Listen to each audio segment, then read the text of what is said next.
जोहार साथियों, सांस्कृतिक बदलावों के ऐसे वीडियोस के लिए चैनल को सब्सक्राइब करें, लाइक, शेयर और कमेंट करें।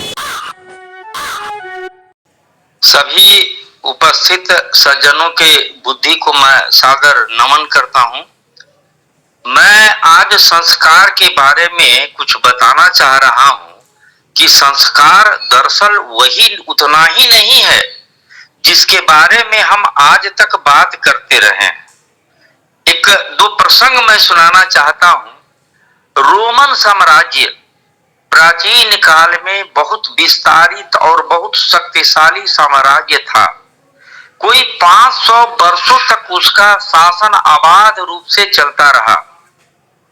इसके बाद रोमन साम्राज्य का पतन हो गया। आज के इतिहासकार जो बताते हैं, विश्लेषण करते हैं, उसमें बहुत से इतिहासकारों का मानना है कि जब उसके शासक विलासी हो गए और अपने बच्चों का भी पालन पोषण अपने गुलामों पर छोड़ दिए, सभ्यता का पतन होने लगा, रोमन साम्राज्य का पतन होने लगा। कहने का तात्पर्य कि जब वे गुलाम उनके बच्चों का पालन पोषण कर रहे थे तो गुलाम अपनी मानसिकता का संस्कार उनको दे रहे थे और वो जो शासक का संस्कार जो साम्राज्य को चलाता रहा, वो संस्कार विलुप्त होता रहा और ये जो गुलाम जो थे उनकी मानसिकता, सही शब्द में उनके संस्कार उन बच्चों में आता चला गया और वो विशाल वैभवशाली साम्राज्य का पतन हो गया। तो हम उस संस्कार की बातों को आगे बढ़ाने के लिए हैं कि ये संस्कार कितने महत्वपूर्ण होते हैं।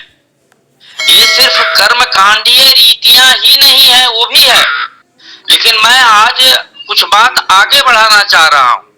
आजकल आप लोग भी देख रहे होंगे, पूरा विश्व महसूस कर रहा है, अमेरिका इजराइल वर्सेस ईरान की लड़ाई में आपको जानते होंगे 1.5 करोड़ से ज्यादा आबादी का देश नहीं है इजराइल।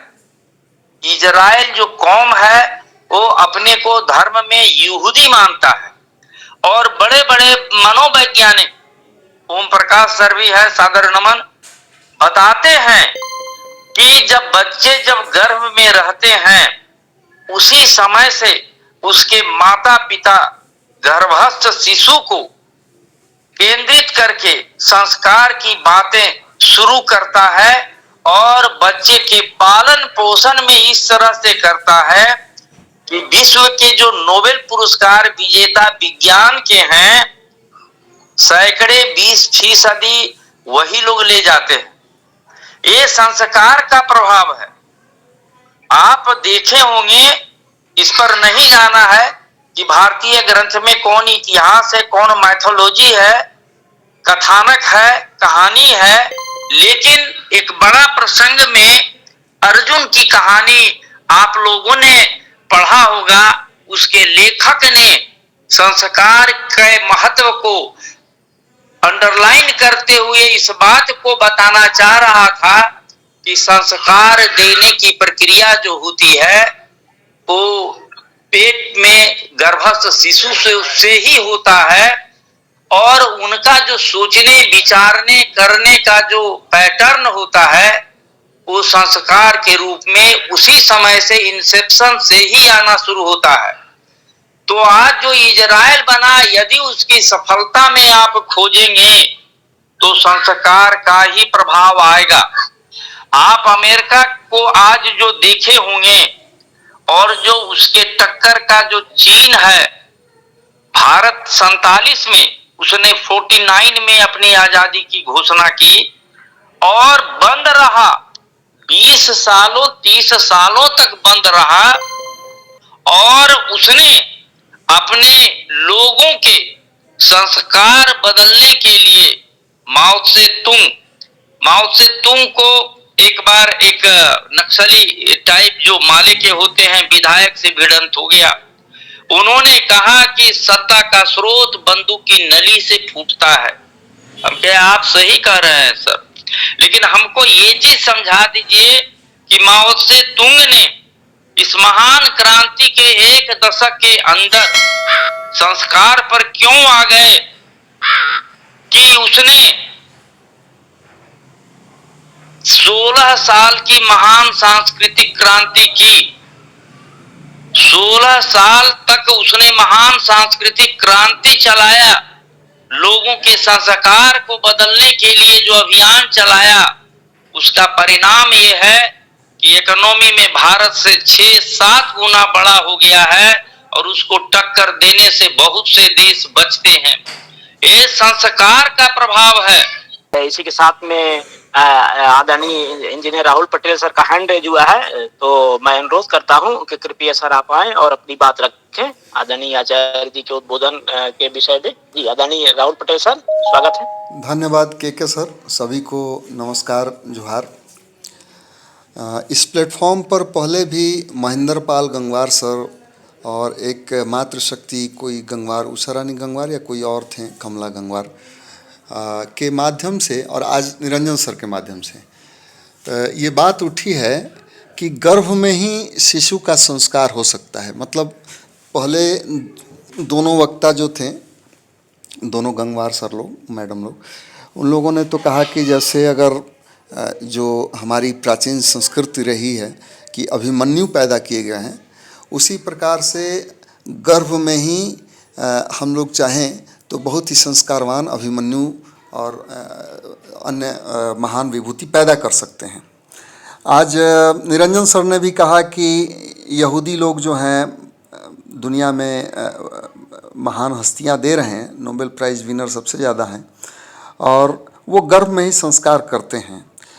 इसके अलावा भी बहुत जगह बातें मैंने ये सुनी हैं और यूपी सरकार तो फुल फ्लेज्ड कार्यक्रम लेके आई है कि पुंसवन संस्कार नाम से गर्भ में 3 महीना या 5 महीना के गर्भ में संस्कार कराती है। बीएचयू में तो एक शायद आयुर्वेद विभाग में या किसी में एक अलग से प्रकोष्ठ ही खुल गया है जो ऐसा काम करता है। मैं जानना चाहता हूँ निरंजन सर से कि आपके कहने का मतलब क्या है। जैसे आप कह रहे हैं संस्कारवान बनाता है, अगर हम संस्कार डालें गर्भ में ही, तो क्या हम उसको अभिमन्यु बना सकते हैं, नोबेल प्राइज़ विनर बना सकते हैं, इस तरह का संस्कार डाल सकते हैं? राहुल जी, आपने जो शब्द का प्रयोग किया उसमें थोड़ा करेक्शन है। गर्भ में संस्कार कराने की बात मैंने नहीं की, गर्भ से संस्कार कराने की बात की। ये जो है आप बंद बक्सा, क्लोज बक्सा की चर्चा कर दी कि जब गर्भ में था तो कोई मंत्र दे करके गर्भ संस्कार दे देगा। मैं उसकी बात नहीं कर रहा हूं, मैं ये कह रहा हूं कि गर्भ के कंसेप्शन से, कंसीव करने से ही संस्कार की कहानी शुरू होती है। आपको पता है कि जब हम कंसीव किए तो जो 1-8 महीना में पता चल जाता है लोग का, तो जो शेष जो बचे हुए जो 8 महीने हैं उसको वैसे ही नहीं गुजारना है।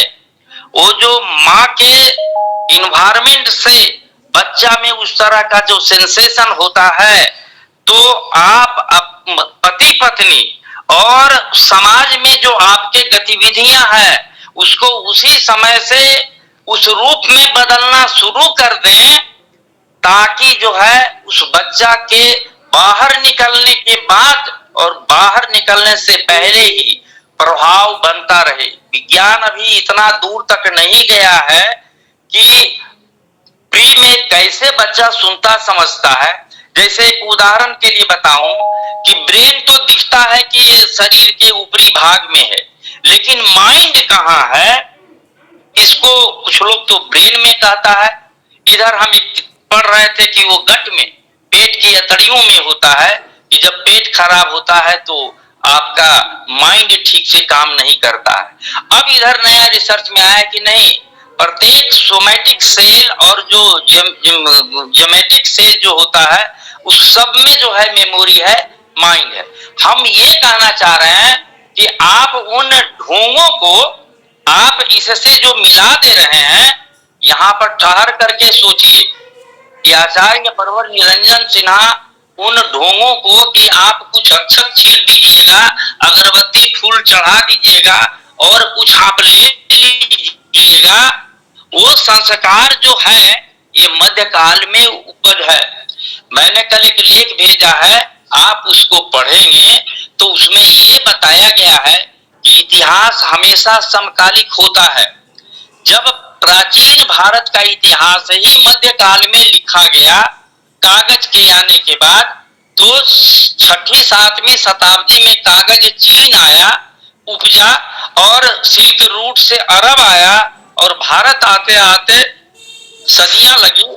और 10वीं शताब्दी के पहले जानकार लोग बताते हैं कागज बहुप्रचलित नहीं हुआ। जब कागज प्रचलित हुआ तब पहले से जो उपलब्ध ज्ञान को आप जो रीराइट कर रहे थे, तत्कालीन आवश्यकताओं के अनुसार कर रहे थे, तो प्राचीन ज्ञान जो है वो मिट चुका। और मध्यकाल में सामंती व्यवस्थाओं के अनुकूल जो चीज था उसके अनुरूप जो लिखा गया, उसी में ही ये आधुनिक संस्कार की जो आप बात करते हैं, जिसको यूनिवर्सिटियां ये सब समझती हैं, लेकिन वो लोग को इतना तर्क नहीं चाहिए। उन लोगों का क्या मानसिकता है उस पर मैं ज्यादा टिप्पणी भी नहीं करूंगा, ये उनके विद्वान स्पष्ट करेंगे। मैं जो अपनी बात कहना चाह रहा हूं उसको मैं स्पष्ट करूंगा, आप मेरी बात को समझ गए होंगे। ये जो मैं संस्कार की बात कहा, जिसको आप अभी मराठा सेवा संघ वाले बुलाए थे तो हम गए थे जनवरी में। भाई चंद्रशेखर सिकरे जी के मकान पर जीजाबाई का है जो बड़का पुतला लगा हुआ था, उसको पुतला शब्द बताया। मूर्ति जो है वो बना हुआ था, शिवाजी का नहीं लगा हुआ था। क्यों? क्योंकि शिवाजी में जो काबिलियत थी उसके संस्कार उनके माता जी ने दिया, जीजाबाई ने दिया। इसलिए वो संस्कार देने वाले शिवाजी के संस्कारक को ज्यादा पूछते हैं, मानते हैं, जय जी जाऊ ज्यादा बोलते हैं, इसीलिए कि वो संस्कारक को अंडरलाइन कर रहे हैं। तो आप इस संस्कार को उस पाखंड के संस्कार से या वो अनावश्यक संस्कार से आप मिसमैच मत कीजिए। हम आज जो है सभी बुद्धिजीवियों के बीच बोल रहे हैं, तो कुछ अपना जो है सामान्य अनुभव, सामान्य समझ से ये विश्लेषण करें। आपने पूछा है इसीलिए भी कि और लोगों को भी स्पष्ट हो, क्योंकि संशय सभी को होता है। तो आप अब लगभग समझ गए होंगे राहुल जी। नहीं सर, मैं अपना क्वेश्चन को और नैरो डाउन करता हूँ। आपने जो बात कही ठीक है, मैं गर्भ में के बजाय गर्भ से, ठीक है। आपने फिर उसके आगे यह कहा कि जब से गर्भ में पड़ गया बच्चा तो अगले 8 महीने तक उसको संस्कार देते रहना है। मैं 2 बातें यहाँ जानना चाहूँगा, किस प्रकार का संस्कार देते रहना है, और दूसरा जब एक मिनट सर प्रश्न थोड़ा सा पूरा कर लेने दीजिए। माता और पिता को या समाज को ही संस्कार देना है, जिसको भी संस्कार देना है। और दूसरा कि जब बच्चा बाहर आए तो उससे क्या एक्सपेक्ट किया जाए, मतलब वो क्या रहे कि हमको लगे कि हाँ इसमें संस्कार पड़ गया है, मैं क्या एक्सपेक्ट करूंगा? जी बताइए सर। आप संस्कार को अभी भी समझ नहीं पा रहे हैं। आप सिर्फ बौद्धिक भौतिक जो चीजें जो देख रहे हैं और जो क्रियाएं जो देख रहे हैं, अरे भाई संस्कार उस समय से आप जो है अब पति पत्नी झगड़िए नहीं, थोड़ा सा माहौल ठीक रहिए, एक दूसरे को सहयोग करते रहिए, वीरता का भाव रहिए, आर्थिक साधन जुटाते रहिए।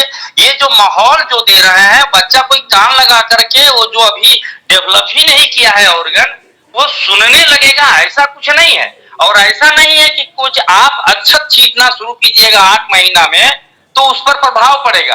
अरे आप जहां उस बच्चे को ला रहे हैं जिस दुनिया में, पति पत्नी और परिवार की दुनिया में, अपने जो समाज की दुनिया में है, तो वैसा माहौल में उसको लाइए। और जब बच्चा हो जाए तो ऐसे लोगों से मत मिलवाइए जो कहता है कि देखिए वो जादू टोना कर रहा है। एक बच्चा अभी हम झारखंड में है, बोला कि वो करता है, हम कहते हैं सबको ईरान भेज दो, मिसाइल से सबका फेल कर देगा। अरे भैया उन बेवकूफों के पास उन बच्चों को से ले जाने से बचाना है जहां इसका संस्कार डिरेल्ड होगा। आप संस्कार को आप सिर्फ अक्षत और उससे सीमित नहीं होइए। ये जो घर का जो माहौल है उसको उसी समय से तैयारी होगा कि नहीं हम लोग को लड़ना झगड़ना नहीं चाहिए, सकारात्मक बातें करना चाहिए, हमको अपने जीवन के प्रति, समाज के प्रति, मानवता के प्रति एक अच्छी सोच रखना चाहिए। वो भी जो है, जो आप जो सोचना शुरू करेंगे उसको भी उभरने में कई महीने लगेंगे। और बच्चा जो है, आप अपनी पत्नी को जितना प्यार करते रहते हैं, वो बच्चा जो है ना 2 साल 4 साल का, वो भी सीखता रहता है। आपको विश्वास नहीं है तो आप देख लेंगे कि 10 साल में वो है वही, वो झुक करके सोफा सेट के नीचे पोछा लगाता है। हम झाड़ू लेते हैं तो एक झाड़ू वो भी ले लेता है। हम लैट्रिन साफ करने के लिए जाते हैं तो वो भी बाथरूम में घुस जाता है। ये संस्कार की बात हम कर रहे हैं राहुल जी, उनकी बात तो और लोग कर ही रहे हैं। सब बात हम ही करें तो हम उसकी बात नहीं कर रहे हैं। ये जो स्वभाव है, ये समाज का जो सॉफ्टवेयर है, जिसके कारण जो है जीजाबाई ने एक लड़के को क्या बना दिया, हम उस संस्कार की बात कर रहे हैं। उस संस्कार की बात कर रहे हैं जिसके अभाव में रोमन साम्राज्य का पतन हो गया। हम उस संस्कार की बात कर रहे हैं जो माओ से तुंग ने बहुत चीजों को ध्वस्त कर दिया और 15-16 साल जो है ग्रेट रेवोल्यूशन चलाया, जिसकी परिणति आप हैं। तो आप हमें बताइए कि वहां एक कौन सी संस्कारक की विधि थी, और ये संस्कारक की विधि नहीं थी तो क्या ये संस्कार देना नहीं था उस बड़े नेशन को? अब आप फिर पूछिए। जी धन्यवाद सर, मेरा प्रश्न पूरा हुआ। जी बहुत बहुत शुक्रिया आदरणीय राहुल सर, आदरणीय आचार्य सर, आपका आपने बहुत अच्छी बात बताई कि जब हम बच्चा एक्चुअल में 8-9 महीने बाद इस धरती पर शायद आने वाला होगा, तो उसके लिए एक जो प्रिपरेशन, वो माहौल बनाने की जो तैयारी है, शायद वहाँ संस्कार से मतलब यहाँ पे वो होगा कि किस तरह से जैसे हम कोई बीज का रोपण करते हैं और वो बीज एक बेहतर पौधा बन के सामने आए, ताकि उसके फल और फ्रूट्स बेहतर तरीके से वो दे सके। तो शायद जो हमारी सारी प्रिपरेशंस होती हैं बीज के रोपण से लेके उसको एक अच्छा एनवायरनमेंट देना, अच्छा खाद पानी समय समय पे उसकी देखभाल करना, सारी चीजें बीडिंग वगैरह, जो खरपतवार वगैरह निकालना, शायद इसी तरह से जो ये इंडिकेशन शायद आचार्य जी का है। तो बहुत बहुत शुक्रिया सर, बहुत बहुत आभार। तो आदरणीय डॉक्टर चौधरी सर का स्वागत है सर, कृपया आप आए और हम लोग को मार्गदर्शित करें। चौधरी सर सर मेरे दांत में तो बहुत दर्द, मैंने लिख भी दिया था, लेकिन अब दिखाने भी जाना, वही नंबर लगाने के लिए मैं लेफ्ट किया था, नंबर लगा दिया हूँ। मुझे 2 चीजें जो आचार्य प्रवर निरंजन सिन्हा साहब कह रहे थे, हमें गर्भाधान संस्कार की जरूरत है। मतलब गर्भ में जो बच्चा पढ़ रहा है उसे संस्कार करने की जरूरत है। इस पे राहुल भाई साहब का जो प्रश्न था, वो प्रश्न उनका भी था पूछना कि हम कैसे उनको संस्कारित करेंगे या क्या करेंगे। उसका आचार्य प्रवर ने बहुत ही अच्छे तरीके से जवाब दिया। कोई मंत्रोच्चार, कोई ये करके हम उनको नहीं संस्कारित कर सकते हैं। अभिमन्यु की घटना सबने पढ़ी है, और हम लोग जितने लोग हैं बातचीत करते हैं, अभी जीजाबाई का भी उदाहरण दिया सर ने, हम हमेशा यही कहते हैं कि क्या बनो, सुभद्रा बनो, मन्नू जैसा पुत्र पैदा करो, जीजाबाई बनो। कोई ये नहीं कहता कि आचार्य प्रवर निरंजन आप बहुत अच्छे पिता बनिए, ऐसा पुत्र पैदा करिए, वो भी चौधरी आप ऐसा बनिए, ऐसा पुत्र पैदा करिए। वो सब माँ को कहते हैं, क्योंकि माँ ही गर्भ धारण करती है और 9 महीने तक पालन पोषण के अंदर ही होता है। सब विद्वतगण हैं, विद्वान लोग हैं, सभी जानते हैं कि कंसेप्शन से लेकर 14 दिन तक जो भ्रूण ओड़ा फ्यूट्स वो लिक्विड में तैरता रहता है, लेकिन 14वें दिन या 15वें दिन वो प्लेसेंटा से जुड़ जाता है और वो माँ से भोजन लेने लगता है। तो पहली चीज है कि माँ का पोषण जैसा होगा, भोजन जैसा होगा, वैसा उसका मन मस्तिष्क बनेगा, आगे की जो शारीरिक संरचना वो बनेगी।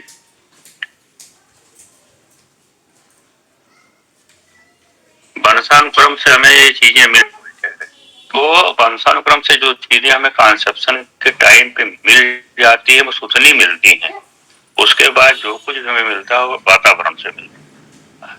आवाज मेरी धीमी है लेकिन पहुंच रही होगी ना?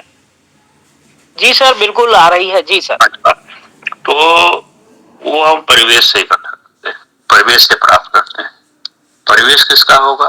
माता का होगा, परिवार का होगा। आचार्य प्रवर ने बहुत ही बढ़िया बात कही कि आप जिस तरह से डिस्कशन अपने पत्नी के साथ करते हैं, आपकी बहू है, जो भी है, बहन है, भाभी है, जो भी प्रेग्नेंट महिला है, जो गर्भवती महिला है, आप देखेंगे अपने शास्त्रों से लेकर के, आप उसे माने ना माने जो भी है, मैं भी नहीं मानता हूँ कि वेद क्या है, पुराण क्या है, शास्त्र के लिए हर जगह ये है, हमें महिलाओं को खासकर गर्भवती महिलाओं को अपना ही जीवन नहीं बल्कि एक व्यक्ति का भी जीवन, एक बच्चे का जीवन का निर्माण कर रही हैं। तो संस्कार का मतलब वही है कि वहां पर संस्कार का मतलब सिर्फ इतना है कि हमें उस माता को, जैसे हम कहते हैं ना, अच्छी पुस्तकें पढ़िए, अच्छा समझिए, अच्छी चीज सोचिए, नकारात्मक विचार मत लाइए। तो उस समय हम जैसा विचार रखते हैं, हमने बताया कि 15वें दिन से वो माँ से गर्भ से भोजन लेने लगता है पेरेंसीटा के थ्रू। हम दुर्भाग्य है हमारा कि हम 1-1.5 महीना बाद जा नहीं पाते हैं।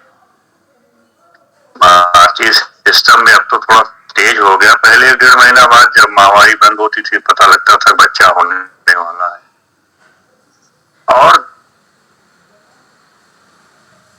2 महीने के अंदर 60 दिन के नहीं, अगर कोई अंगरा गया तो अधूरा रह जाएगा, वो फिर नहीं बनेगा।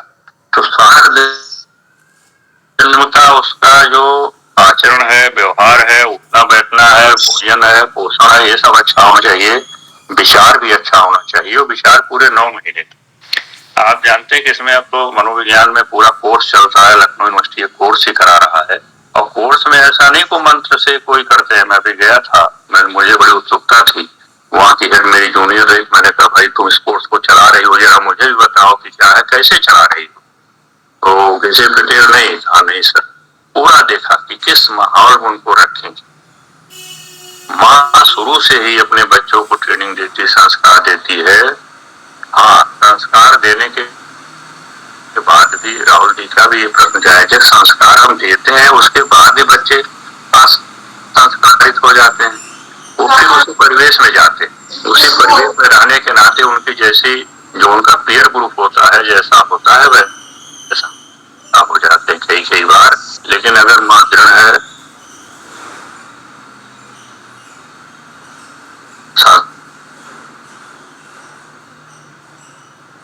सब पढ़ते लिखते सब जानते हैं, उसमें ये चीजें सिद्ध हो गई भी। बाद में साइकोलॉजिस्ट करके जर्नल आता है, वो जर्नल है नहीं अभी मेरे पास, एक स्टूडेंट ले गई है, उसमें बहुत स्पष्ट दिया हुआ है कि हम किस तरह से माँ के गर्भ में ही बच्चे को संस्कारवान बना सकते हैं, या उसमें वीरता का, कायरता का, या जो भी है, किस तरह से उसमें हम डेवलप कर सकते हैं, क्रिया डेवलप कर देते हैं।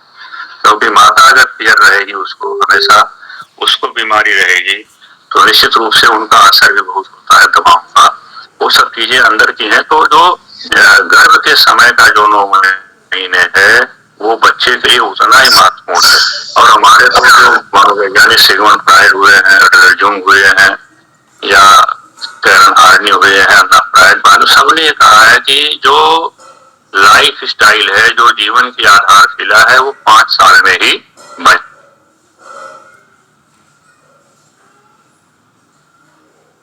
जाती है। जैसे आप देश बनाते हैं, इमारत बनाते हैं, कितनी ऊंची ले जानी है, कहाँ तक ले जाना, और नीचे तय कर लेते हैं आप। ऐसा नहीं है कि नींव डाल करके फिर सोचेंगे 5 मंजिला बनाए, 4 मंजिला बनाए। तो ये चीजें वहीं तय हो जाती हैं 5 साल में। उसके बाद सब कुछ होगा, लेकिन उनकी पूरी जीवन शैली जो है वो लगभग तय हो जाती है। और हम लोगों के पास जो क्लाइंट्स आते हैं, जो केसेज आते हैं, जो काउंसलिंग के लिए आते हैं, अक्सर हम देखते हैं तो कहीं ना कहीं से, क्योंकि छोटे बच्चों की काउंसलिंग की नहीं जा सकती, उनकी काउंसलिंग तो जो तक 2.5-3 साल के उनके माता पिता की होती है, गाइडेंस उन्हें दिया जाता है। तो उन्हें ऐसी बात है, हम किस तरह से परवरिश करेंगे,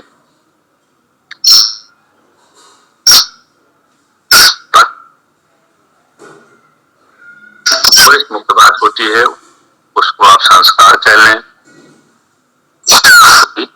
जी, बहुत बहुत शुक्रिया सर, और हम आपके शीघ्र स्वास्थ्य लाभ की कामना करते हैं sir.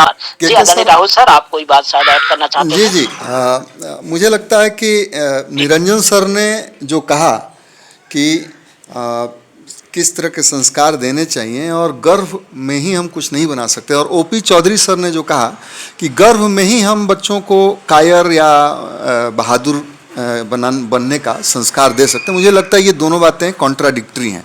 Mahendra, OP Chaudhary sir थोड़ा सा इसको स्पष्ट करें।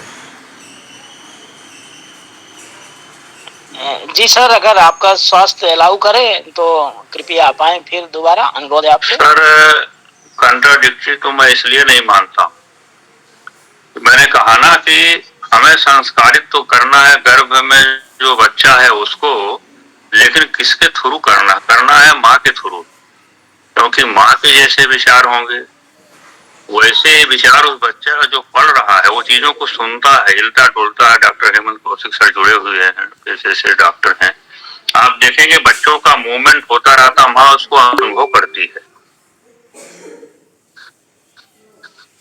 और अब हमने कहा ना कि मनोवैज्ञानिक कई अध्ययन हुए हैं और साइंस में भी, अब आप समझिए एक ब्रांच है जो साइकोलॉजी, बायोलॉजी और सोशियोलॉजी से बनी, सोशियो बायोलॉजी, जिसमें हम यही अध्ययन करते हैं किस तरह से हम उनको अच्छा संस्कार दे सकते हैं और रोग मुक्त भी कर सकते हैं। आप राहुल सर, आप बहुत अच्छी तरह से, मुझसे भी अच्छी तरह जानते हैं, उसके विद्यार्थी हैं कि जेनेटिक साइंस इतना आगे, कहते हैं वही उपचार कर देंगे, गर्भ में ही उपचार कर देंगे। तो ऐसा नहीं उस बच्चे के दिल का फिर वही ऑपरेशन करेंगे, क्या करेंगे? ठीक है, जेनेटिक उन्होंने ऐसा एक सोच रखा है कि हम वही इलाज करें। वही हमारा सिर्फ कहने का मतलब है सर, हम अपने घरों में देखते हैं, परिवार में देखते हैं। अब आप कहेंगे वंशानुक्रम एक जैसा है, हेरिडिटी अलग अलग है, तो भी बच्चे प्रभावित हो जाते हैं। और निरंजन सर की जो बात है, जो मेरी बात, उसमें कोई कंट्राडिक्शन नहीं है। वो भी यही बात कर रहे हैं कि संस्कार केवल ये नहीं है कि हम मंत्र पढ़ दें, अगरबत्ती चढ़ा दें, उनका पूजा करा दें, वहां मंदिर ले जाए, वहां मन ले जाए, लेकिन हम जिस भी शक्ति को मानते हैं, प्रकृति को ही मानते हैं, तो प्रकृति के प्रति निष्ठावान रह करके हम वैसा डेवलपमेंट करने का प्रयास करते हैं। तो संस्कार देते समय हमें, जैसे हम संस्कारित करते हैं बच्चों को, संस्कारित करते हैं माता पिता को, तो संस्कार उन्हें करना चाहिए।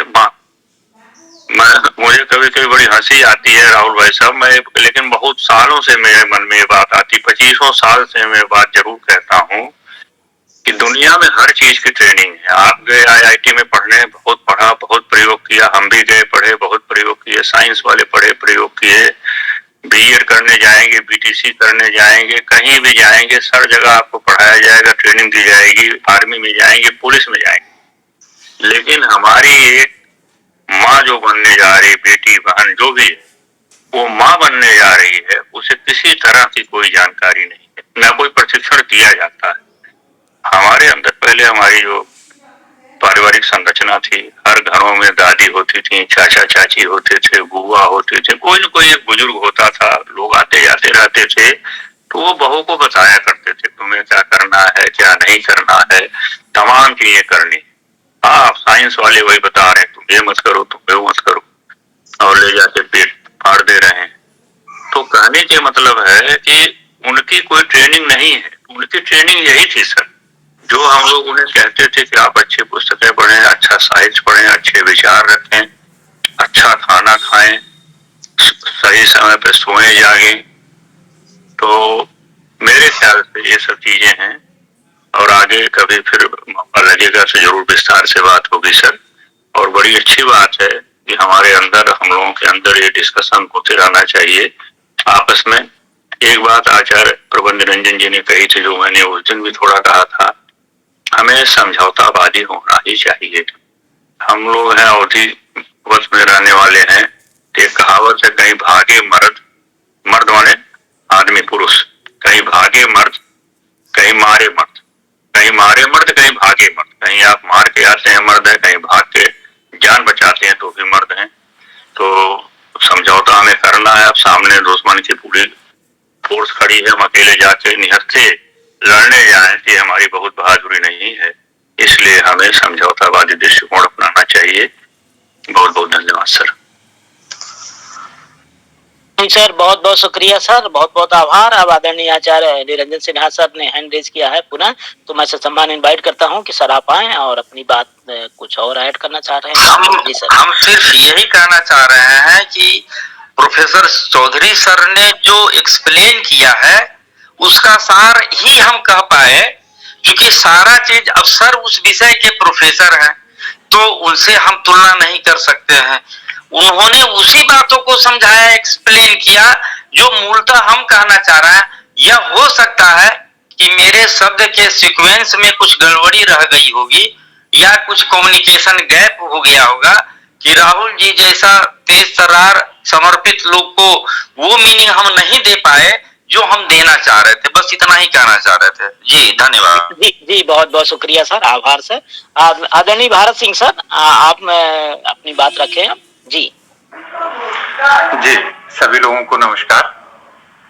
मैं अभी निरंजन सिन्हा सर को भी सुन रहा था और चूंकि उसमें बहुत सा क्लियरेंस जो है चौधरी सर ने भी किया, तो इसमें मेरी विचारधारा थोड़ी सी जो है मतलब जड़त्व को लेकर के है।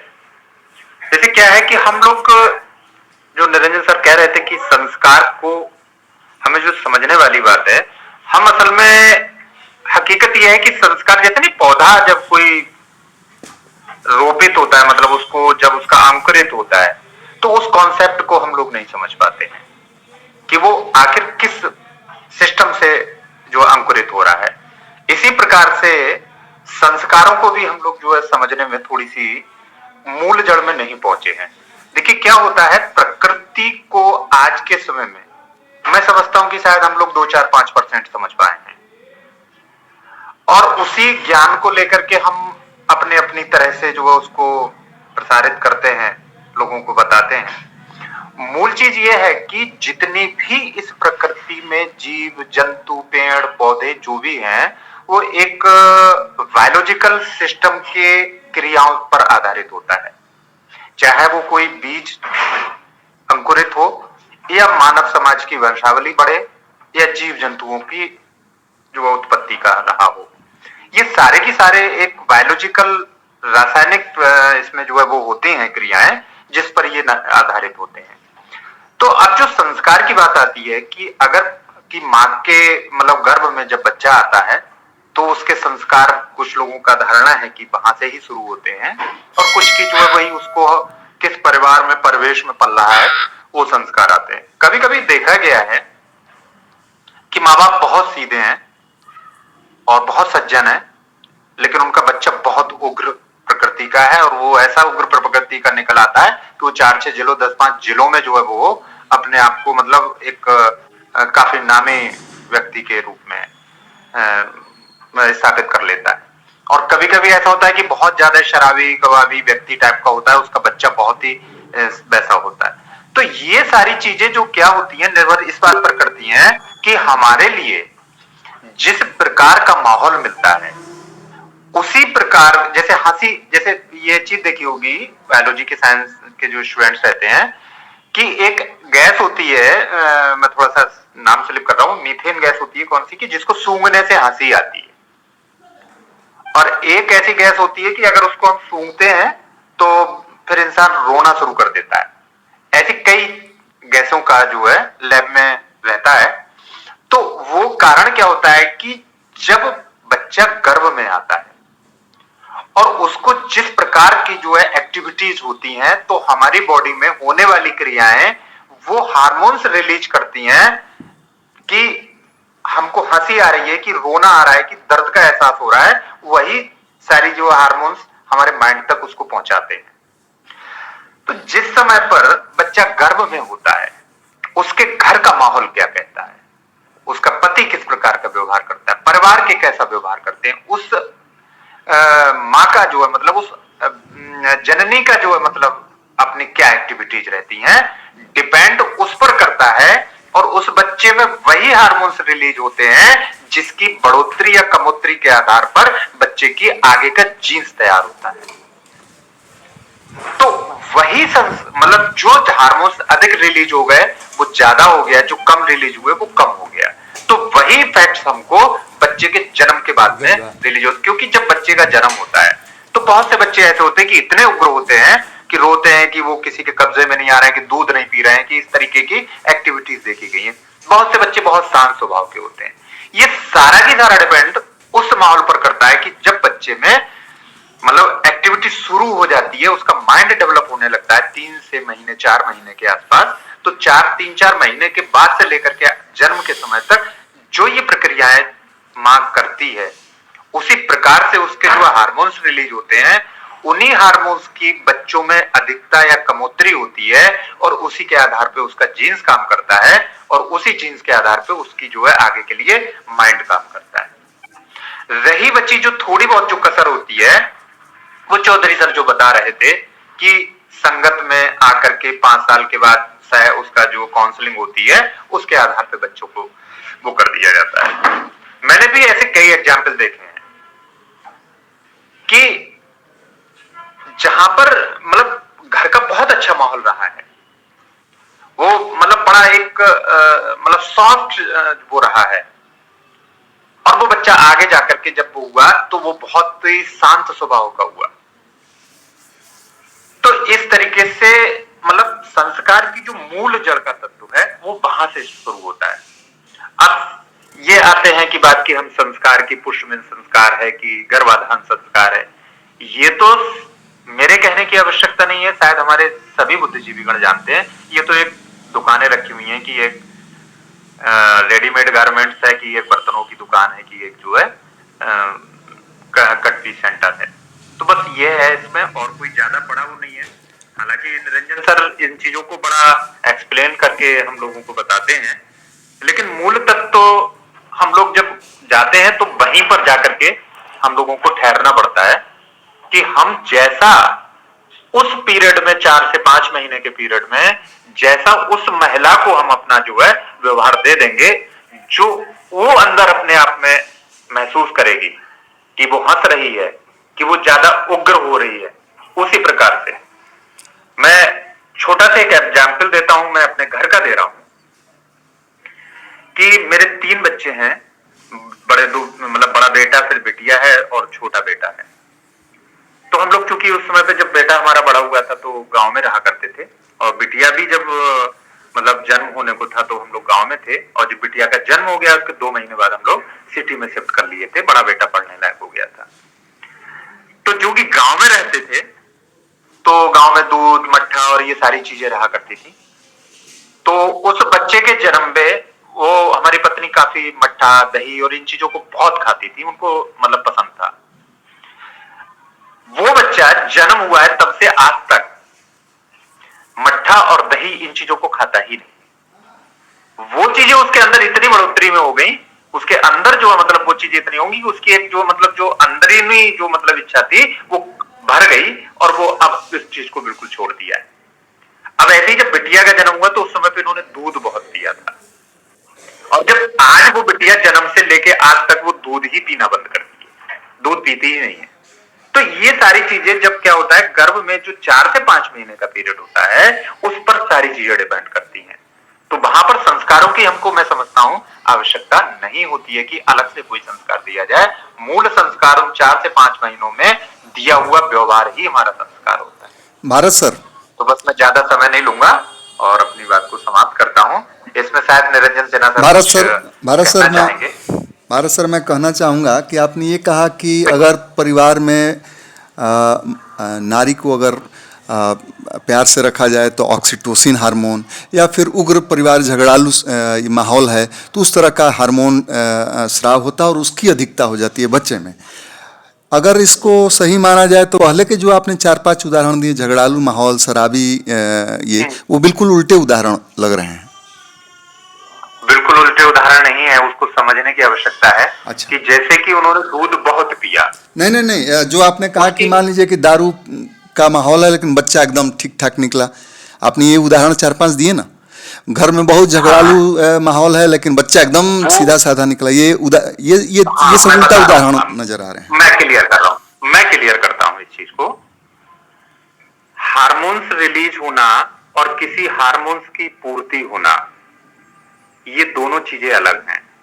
हार्मोन्स की पूर्ति होना कि हमें जो है किसी चीज की जो अधिकता हमारे शरीर में जब माँ के द्वारा जाती है तो वो उस चीज की पूर्ति जब बच्चे को जाती है, तो जैसे हम लोग भी किसी चीज को मीठा खाते हैं या कुछ चीज खाते हैं तो हमारी इच्छा भर जाती है, मतलब हमारे लिए उस जो हमारे हार्मोन्स उस चीज को एक्सेप्ट, जैसे हमको भूख लगती है तो हमको इच्छा चलती है कि हम खाना खाएं, तो वो चीज वहां पर मैं मतलब दोनों एग्जाम्पल दे रहा था कि जिस चीज को हमें पूर्ति देने की होती है, जिस एक लेवल तक वहां पर हमारी अगर उस चीज की पूर्ति हो जाती है तो हमारी इच्छा भर जाती है, तो वो चीज गर्भ में अलग चीज दूसरी पूर्ति होती है। लेकिन जहां पर किसी, हाँ भारत जी, बात तो होते जाएगी, बहुत से सवाल खड़े होते जाएंगे। बिल्कुल sir. Om Prakash sir, Chaudhary sir, जो प्रोफेसर सर जो बता रहे थे कि अध्ययन का जितना चीज खुलता चला जा रहा है और हम लोग एक पक्ष को पकड़े हुए हैं। हमें स्कूल में याद है, स्कूल नहीं कॉलेज में हम आ गए थे, 40-45 साल पहले हमने बायोलॉजी के किताब में एक विषय पढ़ा था, सुजनन की, अंग्रेजी में यूगेनिक्स कहते हैं। आप लोग इस पर नहीं आ रहे हैं और एक पक्ष को पकड़े जा रहे हैं। सुजनन की वो विषय है विज्ञान का, जीव विज्ञान का, जिसमें ये बताया जाता है कि अगला जो जनन होगा वो माने अच्छा कैसे होगा। सु मतलब एक जो संस्कारित कहे चाहे जो कहे, एक अच्छा कैसे होगा, उसका जिस्ट यही है। सुजनन की यूगेनिक्स में बताता है कि जो व्यक्ति तैयार होता है उसमें सिर्फ इन्वायरमेंट का माहौल नहीं होता है।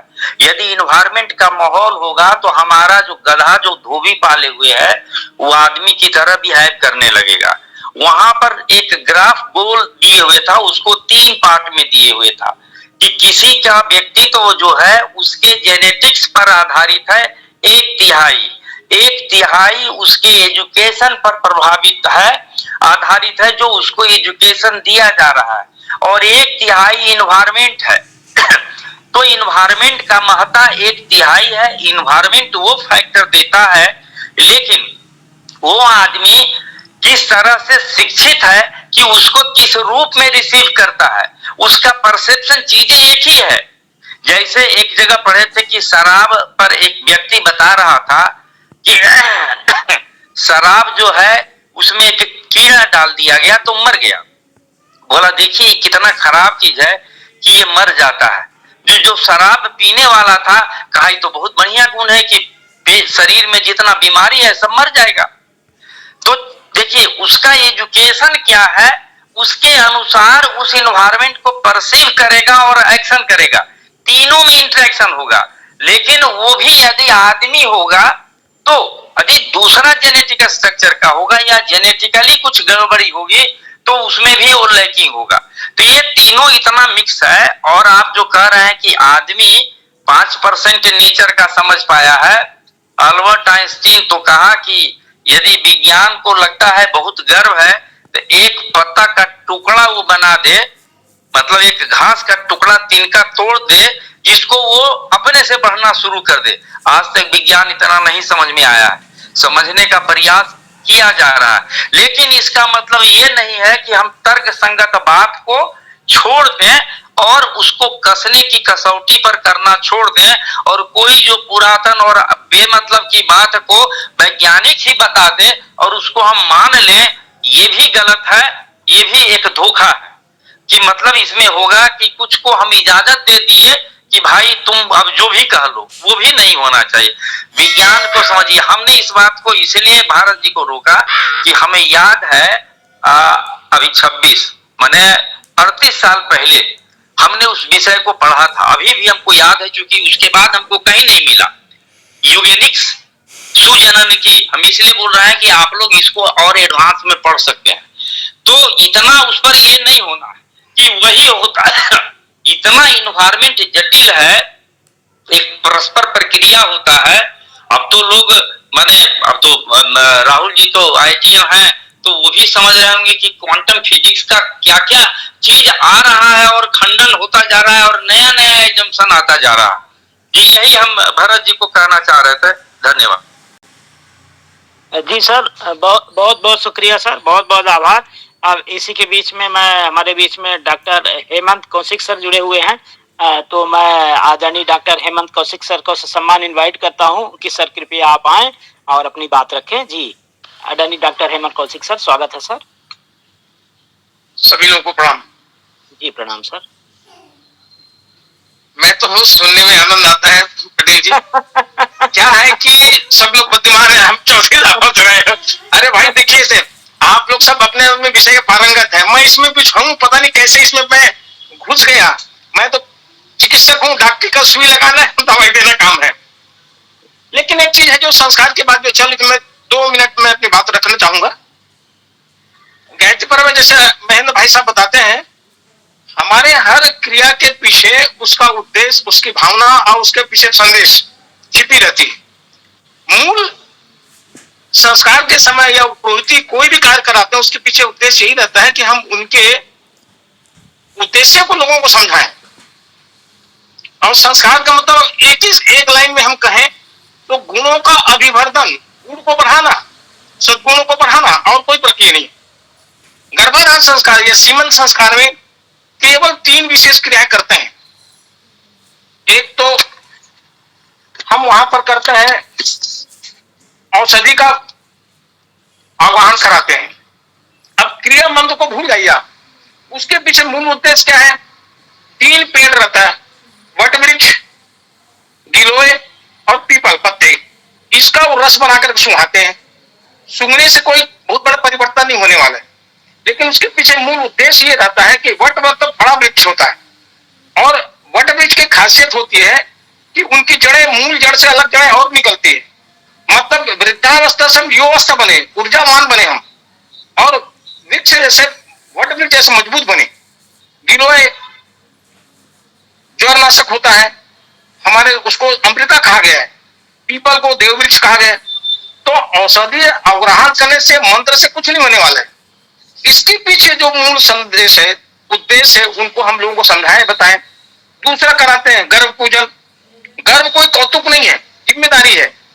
उसके लिए जैसे अभी ओम प्रकाश भाई साहब ने कहा ना कि घर में, परिवार में वातावरण बनाना चाहिए कि कोई नया व्यक्ति आ रहा है, अतिथि आ रहा है, गेस्ट आ रहा है, उसके स्वागत के लिए हमको मनोभूमि को कैसे बनाए, इसके लिए गर्भ पूजन कराई जाती है। और तीसरी क्या कराते हैं? आश्वस्त करते हैं गर्भ को।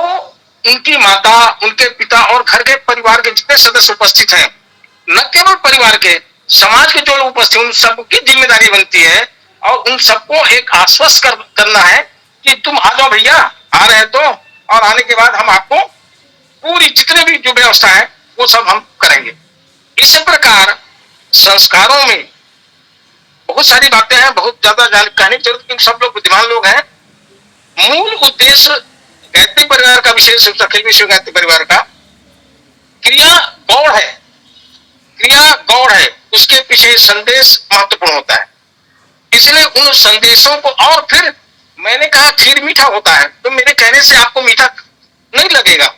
उसके लिए आपको पुरुषार्थ करना पड़ेगा, कर्म करना पड़ेगा। आपको दूध की व्यवस्था बनानी पड़ेगी, चावल की व्यवस्था बनानी पड़ेगी, आग जलाना पड़ेगा, उसमें चलाना पड़ेगा, 1 घंटे पकेगा और खाएंगे, तब आपको खीर का स्वाद मिलेगा। कहने भर से नहीं मिलता। इसलिए हम बातें बहुत ना कहें, उनको जीवन में जितना क्रियान्वयन करेंगे तभी उसका लाभ मिलेगा। मेरा ऐसा चिंतन है। धन्यवाद, नमस्कार। जी जी, बहुत बहुत शुक्रिया सर, आपका बहुत बहुत आभार। अब मैं इसी के साथ में मैं इनवाइट करना चाहूंगा हमारे मातृशक्ति आदरणीय अलका दीदी को, अलका मधुसूदन पटेल दीदी को, कि कृपया आप आए और अपनी बात रखें। जी जी जी, आदरणीय अलका दीदी, अगर आपके पास तक हमारी आवाज पहुंच पा रही है? जी जी, स्वागत है। जी जी, स्वागत है दीदी। जी, यहाँ उपस्थित मंच पर सभी भाई बहनों को मेरा सादर वंदन, अभिनंदन। आप सब लोगों की बात सुन रही हूँ, और जो हम लोग के विचारक भाई हैं, सभी अच्छी अच्छी बातें कर रहे हैं। तो इसमें चूंकि मैं विज्ञान की शिक्षिका भी रही हूँ और पढ़ा भी है, मैंने MSc जूलॉजी में किया है, तो मेरा सब्जेक्ट जीव शास्त्र रहा है। जीव शास्त्र में हमने जेनेटिक्स भी पढ़ा है। तो जो अभी बातें जितनी चल रही हैं, इसको हम लोगों ने माइन्यूटली कैसे एक्स एक्स क्रोमोसोम्स होते हैं या क्या है, जो भी जेनेटिकली उसको क्या क्या है, पूरा मैंने विस्तार से हमने पढ़ा और पढ़ाते रहे हैं। तो जितनी बातें हुई, काफी कुछ हमारे पारिवारिक संस्कारों पर डिपेंड करता है और काफी कुछ हमारे जेनेटिकल उस पर भी डिपेंड करता है। तो ये सोचना कि यदि हम बचपन से पारिवारिक माहौल अपने बच्चों को ऐसा देते हैं कि जो सात्विक हो, सरल हो, संस्कारित हो, तो बिना कुछ कहे ऑटोमेटिकली अपने आप हमारे बच्चे उसी रूप में ढल जाते हैं। वातावरण का बहुत असर पड़ता है, जहां तक मेरा मानना है, क्योंकि मैं स्वयं भी एक महिला हूं। बच्चों को जैसी बचपन से सीख देते हैं, शिक्षा देते हैं, उसका असर बच्चों पर बहुत ज्यादा पड़ता है।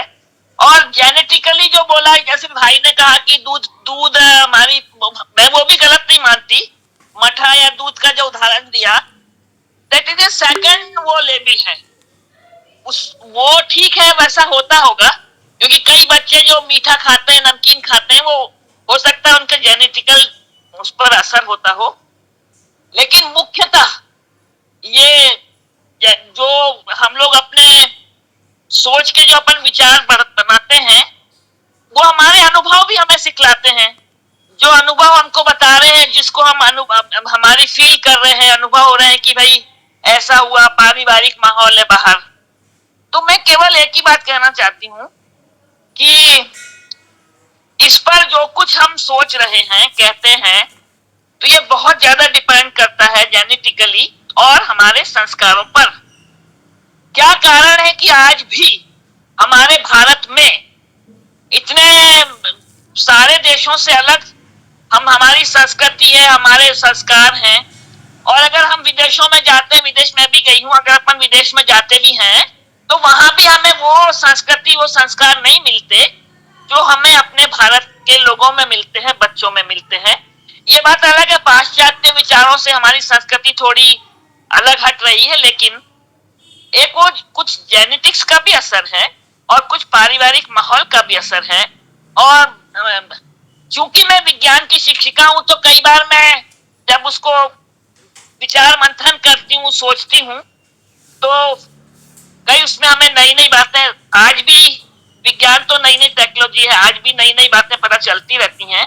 तो जो विचार विमर्श चल रहा है, उसमें मैं यही कहना चाहूंगी कि हम सब की सोच सही है, जो हम अपनी अपनी अनुभवों की अभिव्यक्तियां यहाँ करते हैं, बतलाते हैं। और हमारे विचारक भाई जो भी बतला रहे हैं कि जो हमारे संस्कारों में ये है, वो सब सही है, क्योंकि जो हमारे पूर्वज रहे हैं, उन्होंने कहीं तो कुछ उसको अनुभव किया होगा और अपने अनुभवों को उन्होंने इन संस्कारों में, जो 16 संस्कार अपने होते हैं, उसमें डाला होगा। तो एक प्रकार से हम सब जो विचार कर रहे हैं, वो कहीं भी कुछ गलत नहीं है, सब सही है। और उसको हमको, नई पीढ़ी को कैसे हम उसको बतलाएं, सिखलाएं और सही मार्ग निर्देशन करें, यही हमारा कर्तव्य है। और इसको हम लोग आगे अपना दायित्व निभाना है। और इतना कहकर मैं बस अपना विराम दूंगी। कभी आगे मैं इसको थोड़ा ज्यादा अध्ययन करूंगी, तब मैं आपको और बता सकती हूँ उसके बारे में। फिलहाल मैं इतना ही हूँ, मैं चूंकि लेखिका हूँ, मैं लिखती रही हूँ, तो मैं इसलिए आपको अब इतना कहके मैं अपना जी जरूर दीदी, जरूर, बहुत बहुत शुक्रिया, आपने बहुत अच्छी बात बताई। और आदरणीय आचार्य निरंजन सिन्हा सर भी बोलते हैं कि किसी भी व्यक्ति के निर्माण में 3 चीजें अहम रोल अदा करती है, जिसमें जेनेटिक्स, एजुकेशन एंड एनवायरनमेंट, ये इक्वली कंट्रीब्यूट कहीं ना कहीं करती है।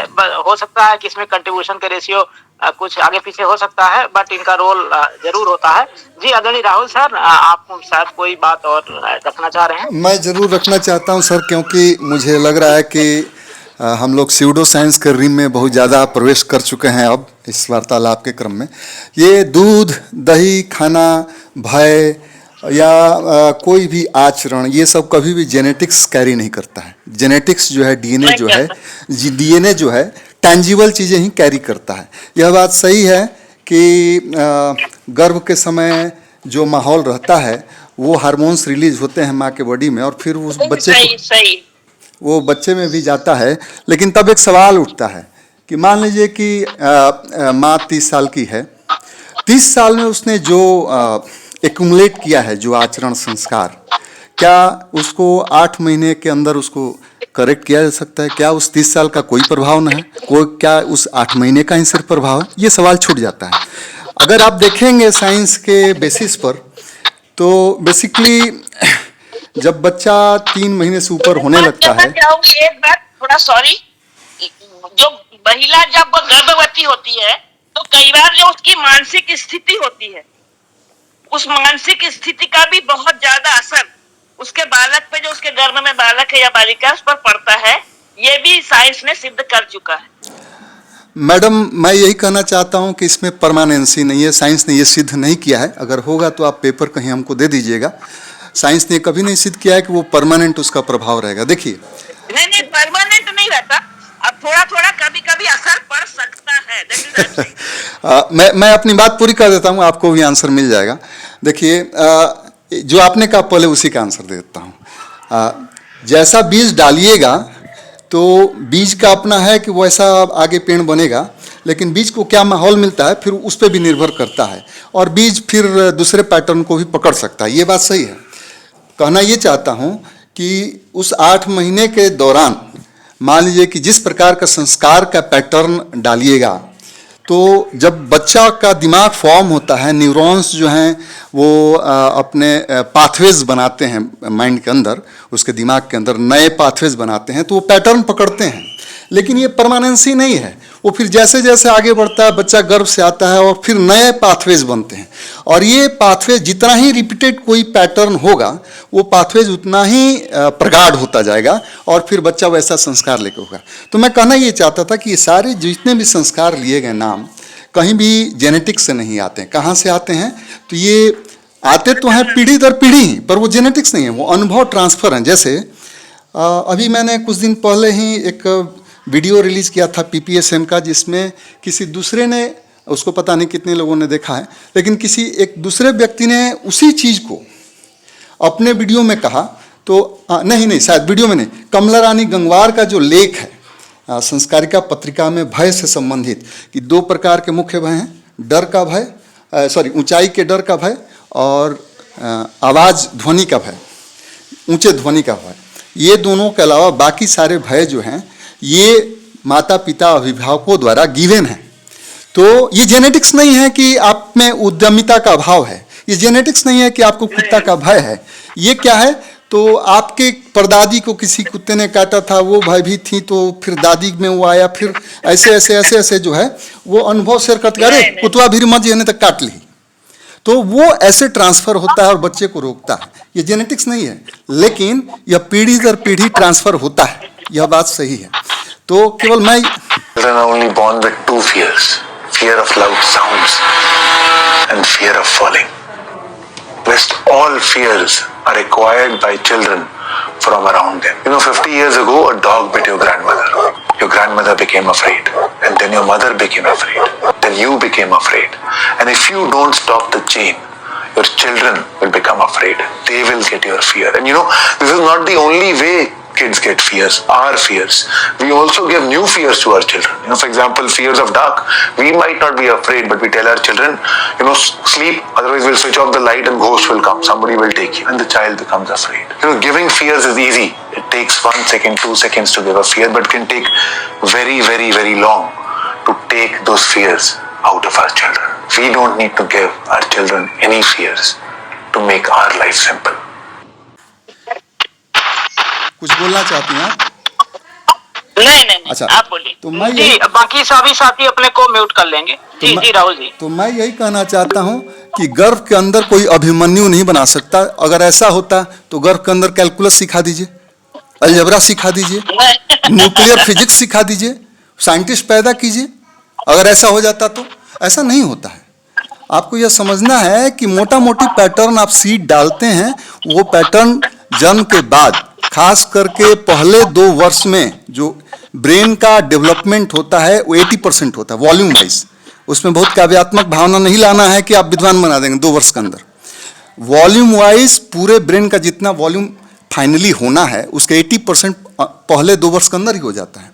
तो जब संस्कार दिया जाता है और कहा जाता है कि गर्भ के दौरान अच्छा खाइए, अच्छा बोलिए, तो इसका यही मतलब होता है कि अच्छा खाइए तो पोषण हो और ब्रेन जो है अच्छी रहेगी जी, और उसके बाद भी 2 वर्ष तक उसको तरह तरह से फैट, कार्बोहाइड्रेट ना साइंस के टर्म में आप देते रहिए, ताकि जो फर्स्ट 2 इयर्स के अंदर जो 80% वॉल्यूम डेवलप होना है वो उसमें कमी न रह जाए, बच्चा उसमें कहीं ये जो होता है माल न्यूट्रिशन के चलते उसमें कमी ना आ जाए। एक दूसरा कि पहले 2 वर्ष के अंदर उसको वो जो बेसिक ट्राइट्स हैं, कोई कैलकुलस और न्यूक्लियर फिजिक्स नहीं, बेसिक ट्राइट्स हैं, जैसे क्यूरियोसिटी, सबसे अधिक वही असर पड़ता है। जैसे क्यूरियोसिटी या फियर या इस तरह की जो चीजें हैं कि हमको एक्सप्लोर करना, इस तरह की चीजों को आप बढ़ावा देंगे तो वो फिर पैटर्न जितना ही रिपीट होगा 2 वर्ष के अंदर, वो फिर पैटर्न पड़ेगा, न्यूरॉन के पाथवेज जो हैं सुदृढ़ होंगे और फिर आगे आप जो है परिणाम अच्छा देखेंगे। मैं खाली इतना ही कहना चाहता था। धन्यवाद के सर। जी जी, बहुत बहुत शुक्रिया आदरणीय राहुल सर। बहुत जी, डॉक्टर ओपी चौधरी सर, स्वागत है सर पुनः आपका। नहीं सर, बस मैं राहुल भाई साहब की बात को ही आगे बढ़ाना चाह रहा हूँ। जो बात हुई है ये मैंने अपने शुरू के वक्तव्य में कह दिया था कि जो जेनेटिक है, जो जीन है, जो आनुवंशिकता है, हमें at the time of conception ही मिल जाती है। अब उसमें दादा दादी का, माता पिता का, नाना नानी का, सबका होता है। किसका कितना % होगा ये सब ही है, किसी का ज्यादा किसी का कम। इसीलिए आप कहते हैं ये लड़का अपने दादा जैसा दिखता है, ये लड़का पिता जैसा दिखता है, माता जैसा दिखता, नाना जैसा दिखता, नानी जैसा दिखता है। तो जेनेटिक्स का रोल, आनुवंशिकता की जो चीजें हैं वही खत्म हो जाती है। इसके बाद मैंने कही थी परिवेश काम करता है। एक छोटी सी घटना मैं सुनाऊंगा जो सत्य घटना है, कोई कहानी नहीं है। एक बालक लखनऊ के पास वो पकड़ा क्या गया, भेड़ियों की मात थी। भेड़िया रोज बच्चों को पकड़ ले जाते थे, रोज क्या प्रायः पकड़ लेते थे। लोगों ने सोचा कि भेड़ियों की मात में आग लगा दें। आग लगाया तो उसमें से एक आदमी निकला। आदमी क्या मतलब, वो भेड़िए जैसा ही था, जिसका नाम बाद में दीना सनीचर रखा। और वो उसका इलाज हुआ बलरामपुर हॉस्पिटल में, जो बलरामपुर बहुत बड़ा हॉस्पिटल है लखनऊ के अंदर। और प्रोफेसर राजनारायण साहब, प्रोफेसर अस्थाना साहब, जो उस समय के रिनाउंड साइकोलॉजिस्ट थे, उन लोगों ने भी उसका ट्रीटमेंट किया। लेकिन जो दीना सनीचर था, वो उसकी आनुवंशिकता तो रही, निश्चित रूप से उसके माता पिता रहे होंगे। लेकिन क्योंकि भेड़िया माद में ले गया तो जीवन भर भेड़िया जैसे ही चलता रहा, कच्चा मांस खाता रहा, सिगरेट पीना सीख गया था। वो कोई चीज बोल नहीं पाता था और 14 साल तक जीवित रहा। 14 साल में उसकी मृत्यु हो गई। ऐसे और भी केसेस हैं। कमला उल्फ गर्ल है, वो पश्चिम बंगाल की है। तो कहने का मतलब है सर, जो हमारा परिवेश है, जो पर्यावरण, परिवेश का असर होता है जी, बहुत असर होता है। मैं भी शुरू से इतना नास्तिकवादी नहीं था। शुरू से मैं अपनी घटना कभी ऐसे बता रहा हूँ कि मैं 11th में पढ़ रहा हूँगा, 11th में या 10th में ही, तब से 11-12 साल बजरंग बली का भक्त रहा, मंगल व्रत रखता रहा, हनुमानगढ़ी अयोध्या जाता रहा, जहां भी रहा। लेकिन फिर जब मुझे ज्ञान होता गया, पढ़ता गया, सोचता गया, समझता गया कि नहीं, ऐसा कुछ नहीं। हाँ, ये विश्वास जरूर है मन में। अभी हम में से बहुत से लोग हैं, कितने बड़े नास्तिक हों, लेकिन जब वो कहीं भयभीत होते हैं तो हनुमान चालीसा का पाठ करने लगते हैं। वो कहने का हमारा सिर्फ इतना तात्पर्य है, आनुवंशिकता हमें वही मिल जाती है eight the time of conception. उसमें कुछ नहीं वृद्धि होती है। बाकी जो वृद्धि होती है, हर आदमी ना मन्नू बन सकता है, हर आदमी ना अभी शकुंतला जी हैं वो बन सकता है, ना अभी एक लड़की जिसने 13-14 साल में PhD पूरी कर ली है, वो एक्स्ट्राऑर्डिनरी होते हैं।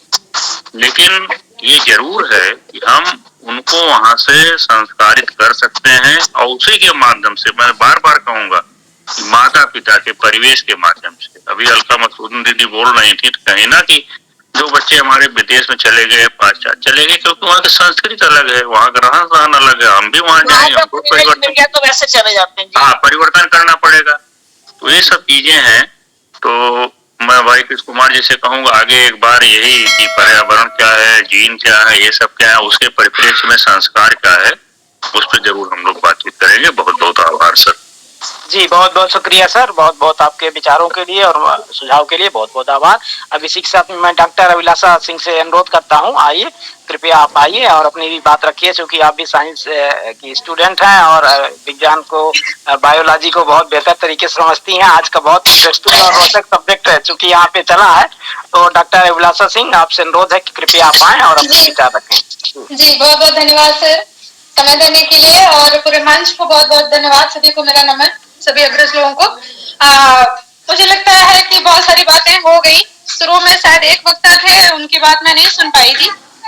लास्ट में मेरा बस एक ही कहना है कि जब हम लोग अपने मंच पे भी जब बातें करते हैं तो कई बार ना हम लोग फ्लो में आकर के जो चीजें हैं उससे कई बार डेविएट हो जाते हैं और वो मैसेज गलत चला जाता है सोसाइटी के लिए। तो उसको अगर हम लोग, क्योंकि जो सोसाइटी के लिए मीन्स जो हम लोग इस मंच पे जुड़े हुए हैं, तो कंसेप्ट में क्लियरिटी हम जब रखेंगे, सही गलत को बताना पड़ेगा कि क्या सही है क्या गलत है। तो मेरा यही मानना है कि जो चीजें साइंस ने प्रूव किया है, साइंटिफिकली ट्रू है कि जो जेनेटिक है वो जेनेटिक है, उसमें आप अपना इंक्लूजन नहीं ला सकते हैं। और वो मानने की जो बात है वो मिथ है। मिथ में तो हम लोग सब कुछ ही, महाभारत रामायण सब कुछ मान लिए, वेद ग्रंथ जितने भी हैं, जो हैं भी कि नहीं है ये भी नहीं पता, पर मान के बैठ गए। पर इतने सेंसिटिव जो इतना इम्पोर्टेंट सब्जेक्ट है उसमें भी अगर हम सारी चीजें मान लेंगे तो फिर वो मानने जैसा ही हो जाएगा सब कुछ। और जेनेटिक और एक्वायर्ड दोनों को ध्यान में हमें रख करके चलना पड़ेगा। बहुत सारी बात इस पे डिबेट हुई अभी, और मैं राहुल सर की बात से मैं बिल्कुल सहमत हूँ। और ऐसे ही मतलब अगर आप अपने मंच पे जुड़े हुए हैं और उस मंच पे आपके लोग हैं, तो वहां पर हमें सच्चाई और सच बोलने की कम से कम हमें ये कोशिश करनी चाहिए कि हम अपने लोगों को सही बताएं। मतलब ऐसा नहीं कि अगर कोई हमारा सीनियर है मंच पे और चीजें गलत हो रही हैं तो उसको हम करेक्ट नहीं करें, करना पड़ेगा हमें। और यही मैं बात कहना चाह रही हूँ कि आज की डिबेट में बहुत कंट्राडिक्टरी बातें हुई, मतलब जो बिल्कुल उलट पुलट हो गई, जहाँ जो हम बाकी यूट्यूब और इधर उधर के ज्ञान में भी सुनते हैं। तो जो एक्वायर्ड चीजें हैं वो हम जब से बच्चा बर्थ होगा बच्चे का, वो एनवायरनमेंट को ऑब्जर्व करेगा और सारी चीजों को देखेगा। मैं एक छोटा सा एग्जांपल यहाँ पर ये बताना चाह रही थी जो मेरा एक्सपीरियंस का है, कि जब आप का जो टाइम रूटीन है, मतलब ऐसा ये नहीं है कि जो आप करेंगे वही चीजें होंगी। जैसे लोग बोलते हैं, थोड़ा सा बस एग्जांपल दे रही हूँ, लोग बोलते हैं कि आजकल के जो जनरेशन वाले बच्चे हैं ना, वो रात में जगेंगे और दिन में सोएंगे, जब सब शुरुआत होती है उनकी। तो ये इस जनरेशन का ऐसा ये नहीं है। एक्चुअली जो हम एक्चुअली जो हमारी जनरेशन है, जो हम हैं, तो हमारा जो लाइफ स्टाइल है वो कैसा हो गया है, रात को 12 बजे तक जग रहे हैं, 1 बजे तक जग रहे हैं। तो जब बच्चा फिटस जो है, जब वो यूट्रस में है, तो उस चीज, हाँ 1 मिनट बेटा बैठ जाइए, तो वो महसूस करता है कि अच्छा अभी बाहर हलचल चल रही है, और उस हिसाब से जो बायोलॉजिकल क्लॉक की हम बात करते हैं, तो उस हिसाब से बच्चे का बायोलॉजिकल क्लॉक सेट होता है कि जब माँ में कोई भी हलचल बाहर हो रही है तो वो उस चीज को वो अच्छा फील करता है और उस टाइम पे उसका सोना होता है। और उसके बाद जब हम जो माँ जी और उसके बाद जब मदर का जो स्लीपिंग टाइम है वो स्टार्ट होता है, तो बच्चे का मूवमेंट, बीइंग अ मदर मैं शेयर कर रही हूँ, कुछ 1-2 महिलाएं हैं, पर कोई बात नहीं, जो पेरेंट्स जो फादर हैं जो भी हैं वो लोग भी इस चीज को जान सकते हैं और समझ सकते हैं, समझते ही हैं, क्योंकि हम लोग सब लोग पारिवारिक हैं। तो वहां पर क्या होता है कि जब मदर का जो स्लीपिंग टाइम होता है, तब उस टाइम पे जब शांति सा माहौल होता है तो बच्चे को लगता है कि अच्छा सब कुछ शांत है, तब उसका मूवमेंट शुरू होता है। तो मेरा कहने का मतलब सिर्फ ये है कि जब हम अपना जैसा रूटीन बनाएंगे, मतलब ड्यूरिंग प्रेगनेंसी, एडवांस प्रेगनेंसी, हमें यही कोशिश करना है कि जो हमारा जो खाने का, सोने का, जगने का जो रूटीन है, अगर हम वो चीजों को सही रखते हैं तो आफ्टर बर्थ जो बच्चा है आपको कंप्लेन करने का ये बिल्कुल मौका नहीं देगा कि नहीं मेरा बच्चा रात भर जगता है और सुबह के 4 बजे सोता है, इस टाइप वाली चीजें। ये मैं इसको भी राहुल भैया की बात से बिल्कुल मैं सहमत हूँ। ये इंडिविजुअल चीजें हैं, बहुत जो हमारा साइंस है उसमें इंडिविजुअलिटी का भी बहुत बड़ा रोल है।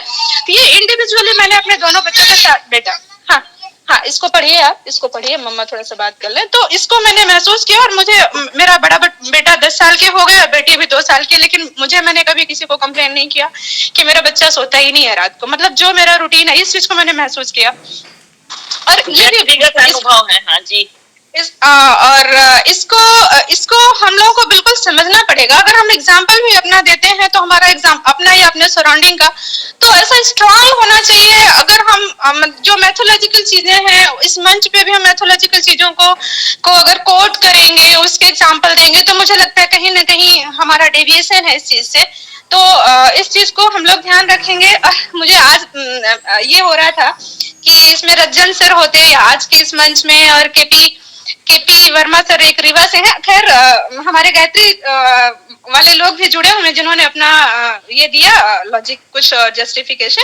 तो और भी शायद इस चीज को हम लोग समझ पाते कि क्या उनको भी ऐसे कुछ ऐसे रिजल्ट मिले हैं जो गर्भाधान संस्कार और ये सारे संस्कार हैं उससे। मतलब उसको समझना पड़ेगा कि प्रैक्टिकलिटी, साइंस, या कि फिर हम सिर्फ मान ले रहे हैं। तो ये तीनों चीजें मुझे लगता है क्लियर होनी चाहिए। और चूंकि समय हो रहा है और मुझे लगता है मैं शायद लास्ट अभिलाषा मैडम, मैं थोड़ा सा इंटरवेन करूंगा यहाँ पे। अभी मैं प्रशिक्षण से गुजर रहा था गायत्री वालों के से, फिर मैं और भी दूसरे पद्धतियों से भी प्रशिक्षित होऊंगा। मेरे दिमाग में ये बहुत समय से यह एक समस्या खड़ी थी कि जो भी संस्कार या मतलब जिस भी अच्छे चीज़ों की हम लोग बात कर रहे हैं, इनकलकेट करना चाहते हैं अपने लोगों में, आप उसको डिलीवर कैसे करेंगे, डिलीवरी मैकेनिज्म क्या होगा। तो मैंने यह पाया कि रियली हमको अलग से सॉल्यूशन ढूंढने की ज़रूरत नहीं है। ये जो हमारे कर्मकांड होते हैं उसके दौरान ही जब आप अच्छी अच्छी बातें कहेंगे, पुरोहित द्वारा कहा जाएगा उसको, इसीलिए संस्कारक हम कह दे रहे हैं पुरोहित को, तो उसका असर पड़ेगा। जरा इसको ऐसे समझिए, मान लीजिए मैं आपको कुछ समझाने जाऊं तो बहुत कम चांस है कि आप उसको अंगीकार कीजिएगा, अंगीभूत कीजिएगा अपने जीवन, बहुत कम चांस है। कई बार तो लोग विरोध भी कर देते हैं, उल्टा उदाहरण भी देते हैं। लेकिन यदि आप मुझे अपने घर बुलाइएगा किसी कार्यक्रम में, मान लीजिए मुँह जूठी कार्यक्रम में या पुंसवन संस्कार कार्यक्रम में, जो गर्भाधान संस्कार में बुलाइएगा, तो आप उसके लिए एफर्ट कीजिएगा, अपने रिश्तेदारों को बुलाइएगा, अपने परिवारजनों को बुलाइएगा, पैसा खर्चा कीजिएगा, आयोजन कीजिएगा तरह तरह से। अब वहाँ पे जब मैं आऊँगा तो पंडित जी आए हैं, और जब मैं वहाँ पे यह कहूँगा कि देखिए अगले बच्चा होने तक आपको महिला नारी को, माता को बहुत अच्छा पुष्टिवर्धक खाना पीना देना है, मैं दोहराऊंगा भी पूरे परिवार से आश्वासन भी लूँगा कि किसी भी तरह का गलत माहौल ना बने। तो जब इस तरह की बातें मैं करूँगा तब आपके द्वारा, आपके परिवार के द्वारा उन चीज़ों को अपनाने की जो प्रोबेबिलिटी है, संभावना है, बढ़ जाती है। इसलिए यह अनुचित भी नहीं है, यह उचित है। वो मंत्रों का प्रभाव नहीं है। मंत्रों का प्रभाव हो सकता है, ठीक है, अलग अलग संस्कृतियों में अलग अलग मानना है, मतलब मैंने अपना विचार प्रस्तुत कर दिया, लेकिन अलग संस्कृतियों वाले लोग, कुछ दूसरे लोग कह सकते हैं कि मंत्रों का प्रभाव है। लेकिन मैं कह रहा हूँ कि उस दौरान जो आप संस्कार इनकलकेट करने की बातें करते हैं यजमान में, वो बड़ा प्रभावी है, क्योंकि यजमान ने स्वयं एफर्ट लिया है सारी सामान को तैयार करने में, पूरे ये करने में, है ना, जो यज्ञ कर्म है या कर्मकांड है, स्वयं उसने एफर्ट लिया, तो वो फिर ऑब्लाइज है कि वो चीज़ों को करेगा। आप पब्लिकली उसे एक तरह से बाकी लोगों के साथ उससे आश्वासन ले रहे हैं कि आप ऐसा ऐसा करेंगे, तो चांसेस बढ़ जाते हैं। इसलिए यह उतना बुरा नहीं है, मैं ये कहना चाहता हूँ मैडम। धन्यवाद। जी बहुत बहुत शुक्रिया आदरणीय। मैं बस आधा मिनट का समय लूंगी कि बिल्कुल सही करेक्ट किया सर ने। मैं उस चीज का विरोध नहीं कर रही हूँ सर, बस मैं ये कहना चाह रही हूँ कि जो जेनेटिक चीजें हैं उसको, जेनेटिक्स को हम लोग न्यूट्रिशन से या किसी चीज से हम लोग उसको डाइवर्ट नहीं कर सकते। जो संस्कार की बात है उसका असर सिर्फ यही है। एक अब इसमें बहुत लंबा डिबेट हो सकता है सर कि जैसा आपने बोला, तो वो एक डर भी है ना कि संस्कारक ने अगर हमें ऐसा बताया है तो हमको इसको फॉलो करना है, अगर हम नहीं करेंगे तो हो सकता है चीजें गड़बड़ हो जाएंगी। और एक दूसरी चीज है कि उसको हम समझेंगे कि अच्छा अगर उन्होंने ऐसा बताया है तो इसके पीछे क्या कारण है, हमें हमारे अंदर जानने की उत्सुकता होगी और तब हम उसको समझेंगे कि एक्चुअली ये जो है ये न्यूट्रिशन का इफेक्ट है और इन्वायरमेंट का इफेक्ट है। तो मैं ये नहीं कहना चाह रही, बिल्कुल सही है सर, जिन परिवारों में लोग अवेयर नहीं है, जहाँ पर चीजों की, इन सारी चीजों की बहुत जरूरत है, ये संस्कारों की भी बहुत जरूरत है। एटलीस्ट हमारे पुरोहितों के द्वारा ही लोग समझे, जो हमारी महिलाएं हैं या जो हमारा समाज है उनके द्वारा ही समझे, और वो समझने के बाद तब वो साइंस को और चीजों के बारे में और अवेयर होंगे। मैं यहीं पर अपनी बात को खत्म करती हूँ। जी जी, बहुत बहुत शुक्रिया डॉक्टर अभिलाषा सिंह आपका। इसी के साथ में आदरणीय निर्मला पटेल जी जुड़ी हुई हैं, तो आपसे अनुरोध है कि कृपया आप आए और अपनी परिचय के साथ में अपनी बात संक्षिप्त में रखें। आदरणीय निर्मला पटेल जी, स्वागत है आपका। जी जनार्दन जी, आपका बहुत बहुत धन्यवाद। हाँ जी, मैं के जी बोल रहा हूँ। जी जी जी, शुक्रिया जी। आवाज से ऐसे लगा कि ये जनार्दन जी हैं। जी, और मेरे जो भी साथी जुड़े हैं तो सभी को मेरे तरफ से नमस्कार। मैं माध्यमिक शिक्षक यहाँ शासकीय हाई स्कूल उमरिया में पदस्थ हूँ, सीधी जिले में। और आप सभी का मैं विचार सुनी, बहुत अच्छा लगा। और व्यक्ति में जैसा कहा गया है कि चेतना का विकास होना चाहिए, और आज तो विज्ञान भी इतनी तरक्की कर गई है कि बच्चे भी उसी के अनुसार ही ढल रहे हैं, ज्यादातर विज्ञान की ओर ही अग्रसित हो रहे हैं। पहले आज अगर कुछ चीजें विकास कर रही है तो कुछ हानि भी हो रही है, क्योंकि अगर घर में कुछ घटनाएं घट जाए तो बच्चे मोबाइल में पड़े हैं तो वो उसी में खोए रहते हैं। उनको ये नहीं है कि हमारे घर में कुछ हो गया है, क्योंकि विज्ञान से हम लोगों को हानि है। लेकिन शिक्षा के क्षेत्र में विज्ञान बहुत आगे बढ़ गई है, और ये सब चीजें माँ के गर्भ से ही बच्चा सीखा है, क्योंकि आज की जो माताएं हैं वो सभी मोबाइल की दुनिया में खोई रहती हैं। अभी मैं एक आप लोगों को स्टोरी के माध्यम से कहना चाहूंगी कि एक लड़का था, माँ मजदूरी करती थी, अब बच्चे को अच्छा पढ़ाई लिखाई, वो अपनी पूरी कमाई बच्चे पे ही लुटा दी। उसका बच्चा अच्छी पोस्ट में गया, अच्छा बिजनेसमैन बना, पोस्ट में नहीं गया, बिजनेसमैन बना। और वो एक रोड से उठाए हुए बच्चे की भी परवरिश की, लेकिन माँ बच्चे के लिए अच्छे लड्डू पेड़े बना के ले गई। तो वो बच्चा जब कामयाब हो गया तो उससे इसमें ला रही थी जो माँ ने लड्डू बनाए थे, और जिसको रोड से उठाई तो वो बच्चा पूजा कर रहा था उस माँ के। तो मतलब ये कुछ संस्कारों का भी असर है या जेनेटिक भी है, कुछ हो सकता है इसमें। आप लोग हमको और डिस्ट्रिक्ट बताइएगा कि किसकी वजह से ऐसा मतलब हुआ। माँ तो अपनी पूरी कमाई लगा दी, परवरिश भी अच्छा देना चाहिए, फिर भी बच्चे में क्यों ऐसा नहीं हुआ। इसी के साथ मैं अपने वाणी को विराम देती हूँ। जी, बहुत बहुत शुक्रिया आदरणीय निर्मला पटेल जी, आपका बहुत बहुत आभार। आपने बहुत अच्छी बात बताई। चलिए, इन सब विषयों पे और बाकी विस्तृत चर्चा बाद की मीटिंग्स में होगी। बहुत बहुत आभार। इसी के साथ में आदरणीय सुषमा पटेल दीदी जुड़ी हुई हैं। आपसे अनुरोध है कि कृपया आप आए और अपनी बात संक्षिप्त में रखें, क्योंकि आज मैं मातृशक्ति को प्रधानता के साथ लेने का प्रयास कर रहा हूँ। आज का विषय बहुत ही रोचक है, तो आदरणीय सुषमा पटेल जी से अनुरोध है कि कृपया आप आए और अपनी बात संक्षिप्त में रखें। इसके बाद मैं आदरणीय आचार्य पूरन सिंह ठाकुर सर के पास जाऊंगा समापन भाषण के, आज के समापन के लिए। जी, आदरणीय सुषमा पटेल दीदी। नमस्कार आप सभी को, मेरा नाम सुषमा पटेल, मैं उच्च माध्यमिक शिक्षक हूँ सीधी जिले में। आज का विषय मुझे बहुत अच्छा लगा सुना, पर मेरा जो व्यक्तिगत विचार है कि बच्चे एक कच्ची मिट्टी के घड़े के समान होते हैं, है ना। जिस प्रकार कुम्हार मिट्टी को आकार देता है, उसी प्रकार अगर घर परिवार अच्छा है तो वो बच्चों को अपने अनुसार ढाल लेता है, सही दिशा उनको दे देता है। अगर घर परिवार का माहौल अच्छा नहीं है तो बच्चे भी उसी तरह से।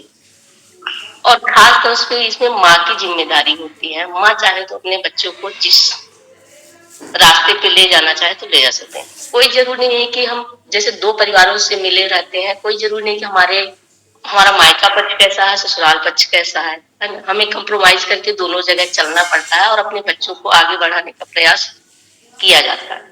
कई बार देखा जाता है घर का माहौल अच्छा नहीं रहता है, लेकिन माँ अपने बच्चों को सही दिशा पे ले जाने का हर संभव प्रयास करती है। यही मानना है कि बस हमें अपने बच्चों को सही दिशा पे ले जाएं। माँ ही है एक जो अपने बच्चों को सही रास्ते पे ले जा सकती है। कई बार देखा जाता है कि पेरेंट्स अगर गलत काम करते हैं, बच्चे भी करने लगते हैं देख के पेरेंट्स, क्योंकि सबसे ज्यादा बच्चे अनुकरण करते हैं, सीखते कम है। देख कोई बात हम बताएंगे तो वो सीखेंगे नहीं, सिर्फ अनुकरण करते हैं, जो पेरेंट्स करते हैं, जो उनके घर के आसपास के लोग करते हैं। यदि पेरेंट्स चोर है तो बच्चे चोर बन जाते हैं, यदि पेरेंट्स सही है तो मतलब वातावरण का असर बहुत ज्यादा पड़ता है उनके ऊपर, पड़ोस से ज्यादा अपने परिवार का असर पड़ता है। इसलिए हमें अपने परिवार का अच्छा माहौल बना के रखना चाहिए और अपने बच्चों को अच्छी परवरिश देनी चाहिए। धन्यवाद जी, बहुत बहुत शुक्रिया आदरणीय सुषमा पटेल दीदी आपका।